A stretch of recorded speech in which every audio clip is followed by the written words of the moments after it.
अस्सलाम वालेकुम। सिरात मुस्तकीम न्यूज़ चैनल के ज़रिए आप तमाम हज़रात से वबाई मर्ज़ से मुतालिक रिपोर्ट शेयर की जा रही है। 3 मई 2020 के लिहाज से 1552 नए केसेस सामने आए हैं। इस तरह से सऊदी अरब में कुल मरीज़ों की तादाद 27,011 रिकॉर्ड की गई है, जबकि 8 अफराद पिछले 24 घंटे में इस वबाई मर्ज़ की वजह से इंतकाल भी कर गए हैं, जिसमें 7 गैर मुल्की और 1 सऊदी शहरी शामिल हैं। इस तरह से टोटल इंतकाल करने वाले अफराद की तादाद 184 रिकॉर्ड की गई है।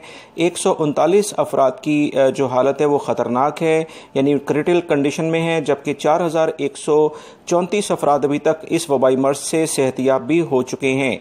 मैं अब शहरों के लिहाज से आपसे तफसीलात शेयर करता हूँ कि जद्दा में 245 नए केसेस सामने आए हैं, मक्कातुल मुकर्रमा में 221, जुबैल में 156, दमाम में 150, मदीना मुनव्वरा में 139, बीश के इलाके में 111, रियाद में 109, सफ़वा के इलाके में भी 109, ताइफ में 68, 68 और खुबर के इलाके में 66, हफूफ में 55, जोहरान में 32, अल-मजारदा में 17, जुल्फी में 12, अल-खरज में 10, अल-बहा में 10, अल-करियात अल-अलिया के इलाके में 7, अल-नईरा के इलाके में 6, अल-कतीफ में 5, बिशा के इलाके में 5, यम्बो के इलाके में 4, बुरेदा के इलाके में 3, अल-दरिया के इलाके में 3, अल-मंदल के इलाके में 2 रिकॉर्ड हुए हैं, जुल्म में भी 1 आया है, अल-सलवा में भी 1, अल-कबीरा के इलाके में भी 1, अल-मजमा में भी 1, राबेग में 1, अल-रास में 1, अल-बरजिशी के इलाके में भी 1 रिकॉर्ड हुआ है।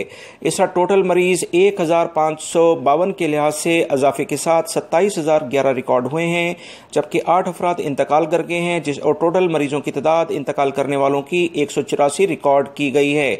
मेरी इन मालूमात को अपने दूसरे दोस्तों से लाजमी शेयर कर दिया करें। कीमती वक्त देने का बहुत बहुत शुक्रिया। अस्सलामु अलैकुम।